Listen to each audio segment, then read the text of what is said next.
আসসালামু আলাইকুম রহমতুল্লাহি বরকাতু। দেওয়ান ভিলা ছাদ কৃষি বাগান থেকে আরেকটা নতুন ভিডিও করার জন্য আমি হাজির হয়ে গেলাম। আজকে আমি আপনাদেরকে দেখাবো যে আমার ছাদ কৃষি বাগানে একটা গাছ রোপণ করতে গেলে কী ধরনের সার গাছে দিতে হয় এবং মাটির মিশ্রণটা কিভাবে করতে হয় সেটাই আজকে আপনাদেরকে দেখাবো। সেটাকে নিয়ে আজকে আমার ভিডিও। তো আপনারা দেখতে পাচ্ছেন আমার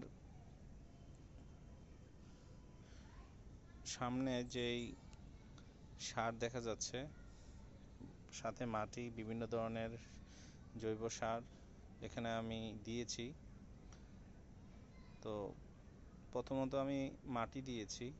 আজকে আমি আমার 7টা ড্রামের প্রায় দু বালতি এরকম 2 বালতি মাটি উঠিয়েছি গাছের খাদ্য দেওয়ার জন্যে।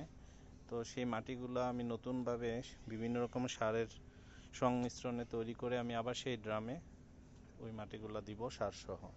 তো আপনারা দেখতে পাচ্ছেন এখানে অনেক কিছু দেয়া আছে। প্রথমত দেয়া আছে মাটি, তারপর জৈব সার, গোবর, হাড়ের গুঁড়া, কোকোপিট, কাঠের গুঁড়া, কিছু রাসায়নিক সার, পটাশ, এমওপি। তো এই ধরনের সব সারগুলো সংমিশ্রণ করি আজকের এই মাটিটা আমি তৈরি করব।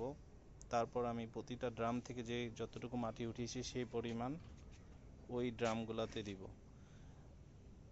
তো আপনারা দেখতে পাচ্ছেন এখানে অনেক মাটি রয়েছে। তো আমার এই ভিডিওটা আপনাদের জন্য আজকের মতো। তো আমার এই ভিডিওটা ভালো লেগে থাকলে অবশ্যই লাইক দিবেন, শেয়ার করবেন, সাবস্ক্রাইব করবেন।